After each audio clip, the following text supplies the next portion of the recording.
Hi hello నమస్తే welcome back to iDream media. ఈరోజు మనతో ఉన్నారు amphi certified mutual fund distributor అయిన బోనగల సలోమన్ గారు.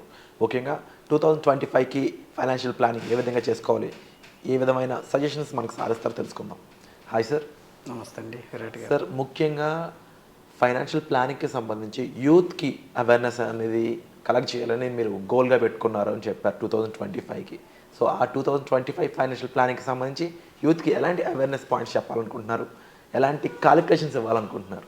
ఇప్పుడు మన ఐడ్రీమ్ ఛానల్ ద్వారా మనం యూత్ని, మహిళల్ని, మధ్యతరగతి ప్రజల్ని ఆర్థికంగా, ఫినాన్షియల్గా ముందుకు తీసుకెళ్ళి ఎంపవర్ చేయాలనేది మన ఉద్దేశం. అయితే కొత్త సంవత్సరంలో ఎప్పుడు మనం న్యూ ఇయర్కి రెజల్యూషన్స్ తీసుకుంటాం. ఆ రెజల్యూషన్స్ వల్ల మనకు మేలు జరగాలి, ఆరోగ్యపరంగా కానీ ఆర్థిక పరంగా కానీ. ఇప్పుడు మీకు 5 సూత్రాలు అందరికీ తెలిసినవే, అయినా కానీ మీరు 5 సూత్రాలు, యూత్ కానీ మిడిల్ ఏజ్ పీపుల్ అయినా పర్వాలేదు, మహిళలు అయినా పర్వాలేదు, 5 ఆర్థిక సూత్రాలు మీరు పాటించండి. మొదటి సూత్రం ఏంటంటే, do not save what is left after spending. అంటే ఖర్చు పెట్టిన తర్వాత సేవ్ చేయాలని అనుకోవద్దు. మన ఇంట్లోకి మనకి human wants are unlimited. Virat గారు, మన అవసరాలన్నీ తీర్చుకున్న తర్వాత ఏమైనా మిగులుతుందా అంటే ఒక్కోసారి మిగలొచ్చు, మిగలకపోవచ్చు. ఆర్థిక క్రమశిక్షణ వాళ్ళు మిగుల్చుకోగలరు, కోరికలు ఎక్కువ ఉన్న వాళ్ళు మిగల్చుకోలేరు. కాబట్టి మన వారెన్ బఫెట్ గారు ఏమన్నారంటే, ఖర్చు పెట్టిన తర్వాత సేవ్ చేయటం కాదు, ముందే సేవ్ చేసి ఉన్నదాన్ని ఖర్చు పెట్టండి. ప్రథమ సూత్రం. 20,000 వస్తున్నాయి, ఖచ్చితంగా ఒక 10% అంటే ఒక 2,000, లేదంటే 20% ఒక 4,000, 20,000 వస్తే మీవి కాదనుకోండి 20%. ఇది సేవ్ చేసిన తర్వాత అప్పుడు మీరు ఖర్చు చేయండి. ఖర్చు చేసిన తర్వాత సేవ్ చేయాలంటే డబ్బు ఉండొచ్చు, ఉండకపోవచ్చు. మీకు వచ్చిన దాంట్లో 20% సేవింగ్ కూడా ఏం చేయాలి, ఎక్కడ చేయాలన్నది ఒక ఫ్యూ మినిట్స్లో మనం మాట్లాడదాం. ప్రథమ సూత్రం ఏమిటి? సేవ్ చేయటం అంటే ఇన్వెస్ట్ చేసిన తర్వాత మాత్రమే ఉన్నదాన్ని ఖర్చు చేయండి. ఓకే. రెండవది ఏమిటంటే, never depend on single income. ఎప్పుడు కూడా ఒకే ఇన్కమ్ మీద ఆధారపడద్దు. అయితే make investments to create second income. అంటే మీరు ఇన్వెస్ట్ చేసిన అమౌంట్ మీకు సెకండ్ ఇన్కమ్ జనరేట్ చేయాలి. ఇది రెండవ సూత్రం. ఇప్పుడు సింగిల్ ఇన్కమ్ మీద డిపెండ్ అవ్వద్దు అన్నారు వారెన్ బఫెట్ గారు. బాగుంది. నేను ఎంప్లాయీనండి, నాకు ఎన్ని ఇన్కమ్లు ఉంటాయి?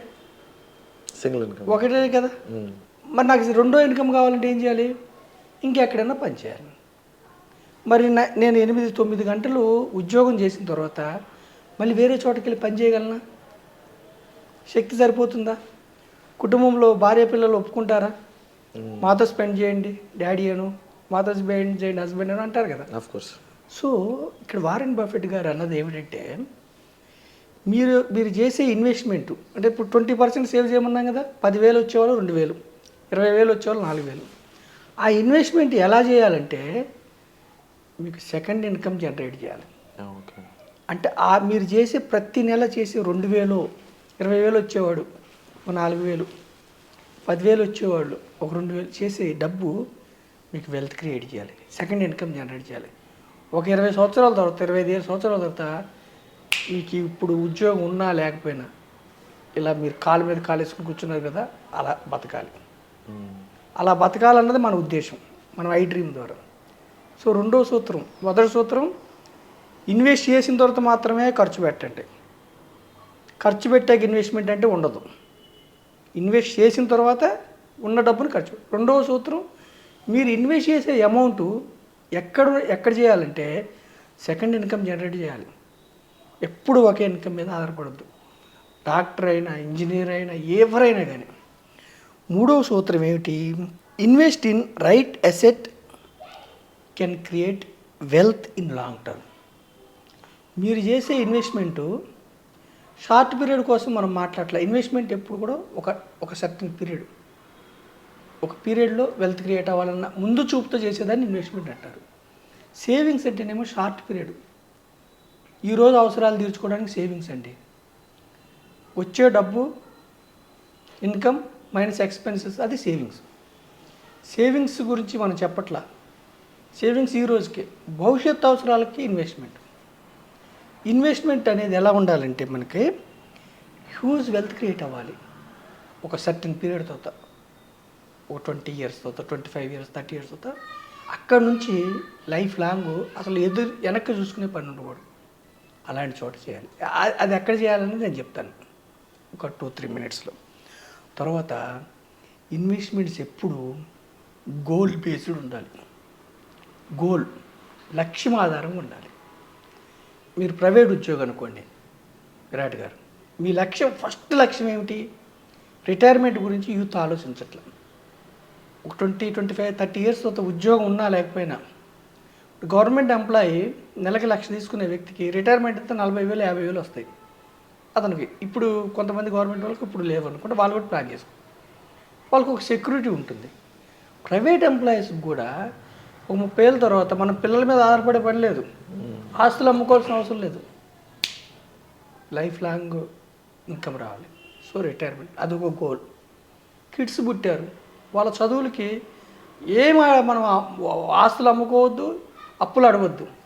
చదువులకి, విదేశీ ప్రయాణాలకి, టూర్ల కోసం, అట్లా ఇల్లు కోసం, కారు కోసం, అంటే ఒక గోల్ కోసం చేస్తే, మధ్యలో లక్ష్యం కోసం చేస్తే మధ్యలో మనం వెనక్కి తీసుకోం.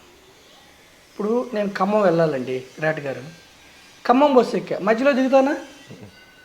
నా డెస్టినేషన్ కోసం వెళ్తాను. అట్లనే గోల్ బేస్డ్ చేయాలి. ఓకేనా? ఇది 4th. 5th సూత్రం ఏమిటంటే సేవింగ్స్ వద్దు, ట్రేడింగ్ వద్దు, ఓన్లీ ఇన్వెస్ట్మెంట్. సేవింగ్స్ ఎందుకు వద్దు? FD, RD, endowment policies, even gold కూడా.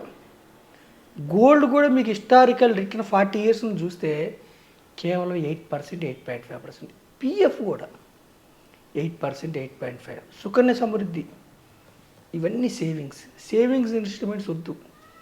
సేవింగ్స్లో పేదవారు ఇంకా పేదవారు అవుతారు, మధ్యతరగతి వారు ఇంకా మధ్యతరగతి వారు అవుతారు. మీ స్టేటస్ మారాలంటే సేవింగ్స్ వద్దు. మరి దేంట్లో వాళ్ళు ఇన్వెస్ట్మెంట్ చేయండి. ట్రేడింగ్ వద్దు. షార్ట్ మనీ అంటే, ట్రేడింగ్ అంటే ఏమిటి? Future and options, derivatives, speculation. ఇప్పుడు డెరివేటివ్స్ ఎవరు చేయాలి? నా దగ్గర ఆల్రెడీ ఒక ₹1 కోటి షేర్లు ఉన్నాయనుకోండి, నా షేర్ వాల్యూ పడిపోతున్నప్పుడు దాన్ని హెడ్జింగ్ చేసుకోవటం కోసం వాళ్ళు చేయాలి. మ్యూచువల్ ఫండ్స్ సంస్థలు హెడ్జింగ్ కోసం వేస్తాయి. పెద్ద పెద్ద కంపెనీలు, రిలయన్స్ కానీ, అదాని, వీళ్ళందరూ ఏ కంపెనీ అయితే షేర్ వాల్యూ తగ్గుతుందో వాళ్ళు హెడ్జింగ్ కోసం డెరివేటివ్స్ చేస్తారు. మనం ఏం చేస్తాం? ఆర్డినరీ పీపుల్ పాపం తెలియక ఇండివిజువల్స్ స్పెక్యులేషన్ కోసం. స్పెక్యులేషన్ అంటే ఒక గోల్ ఉండదు దానికి, ఊహాజనితం అది.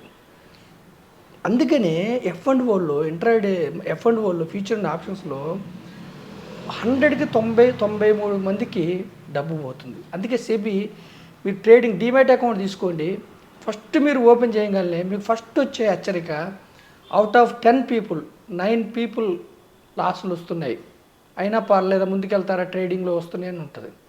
హెచ్చరిస్తున్నారు సెబీ. అయినా ప్రజలకి ఎప్పుడు షార్ట్ మనీ మీద ఆశ. సో స్టాక్ మార్కెట్ రంగంలోనే ఈ F&Oలో మాత్రం డబ్బులు పోతాయి. F&Oలో డబ్బులు రావాలంటే 100 మందికి 10 మందికి వస్తున్నాయి, 5కి వస్తున్నాయి. సో మనకి F&Oలో డబ్బులు రావాలంటే నాలెడ్జ్ ఉండాలి. నాలెడ్జ్ ఉంటేనే వస్తుంది. అందుకనే సేవింగ్స్ వద్దు, ట్రేడింగ్ వద్దు. ఏం చేయాలి వాళ్ళు? ఇన్వెస్ట్మెంట్ చేయండి. ఇన్వెస్ట్మెంట్ ఎక్కడ చేయాలి? వివిధ రకాల ఇన్స్ట్రుమెంట్స్ ఉన్నాయి. గోల్డ్ ఉంది, పిఎఫ్లు ఉన్నాయి, సుకన్య సమృద్ధి ఉన్నాయి, ఎండోమెంట్ పాలసీస్ ఉన్నాయి, రియల్ ఎస్టేట్ ఉంది, ఈక్విటీస్ ఉంది. మనం ఏం చెప్తున్నామంటే వీటిలన్నిటిలో రియల్ ఎస్టేట్, ఈక్విటీస్ మాత్రమే ఇన్ఫ్లేషన్ బీట్ చేసే రిటర్న్స్ వస్తున్నాయి. కానీ రియల్ ఎస్టేట్లో మీకు పెద్ద మొత్తంలో వెల్త్ కావాలి. దానికి ఉండే ప్రాబ్లమ్స్ దానికి ఉండే. రియల్ ఎస్టేట్ మన భారతదేశ ఎకానమీకి వెన్నుదన్ను.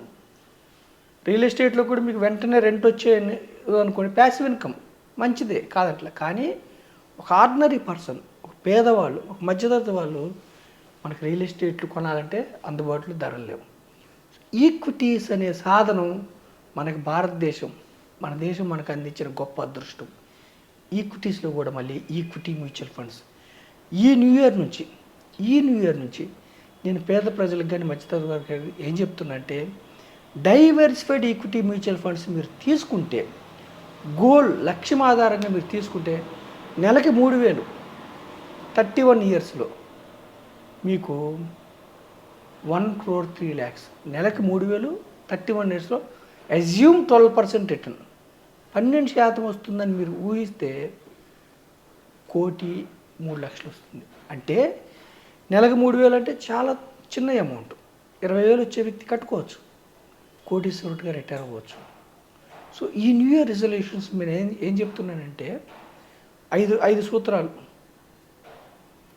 ఇన్వెస్ట్ చేసిన తర్వాత ఖర్చు చేయండి.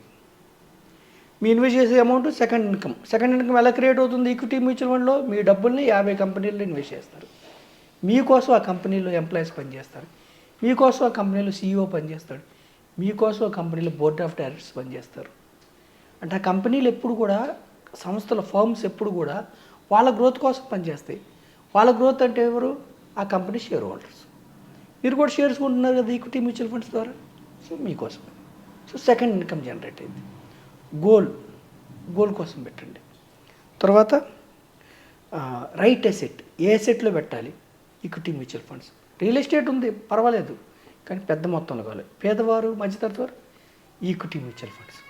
తర్వాత సేవింగ్స్ వద్దు, ట్రేడింగ్ అసలు వద్దు. ట్రేడింగ్కి చాలా నాలెడ్జ్ కావాలి. Equity, diversified equity mutual funds 30 నుంచి 50 కంపెనీలో దొరబాబులాగా ఓనర్స్ అవుతారు. లాంగ్ టర్మ్లో వెల్త్ క్రియేట్ చేసుకుంటారు. Wonderful sir. సో మీకు న్యూ ఇయర్లో ఈ మనకి యూత్కి, మధ్యతరగతి వారికి, మహిళలకి, అందరికీ నేను ఇచ్చే సందేశం ఈ 5 ఆర్థిక సూత్రాలు పాటించి ధనవంతులు కండి. షార్ట్ పీరియడ్లో రిస్క్ ఉంటుంది, అర్థం చేసుకోండి. దీర్ఘకాలంలో రిస్క్ ఫ్రెండ్ అవుతుంది, మీకు వాలటిలిటీ ఫ్రెండ్ అవుతుంది. ఈ వండర్ఫుల్ ఇన్ఫర్మేషన్, డబ్బు సంపాదించుకోండి. Seriously wonderful information sir. And ఇది ఒక అంటే ఫుల్ ఫ్లెడ్జ్డ్ ఒక నాలెడ్జ్ అనేది మీరు ప్రొవైడ్ చేయడం జరిగింది ఒకే ఎపిసోడ్ ద్వారా. And thank you so much for such wonderful episode sir. Thank you so much. Thank you అండి విరాట్ గారు.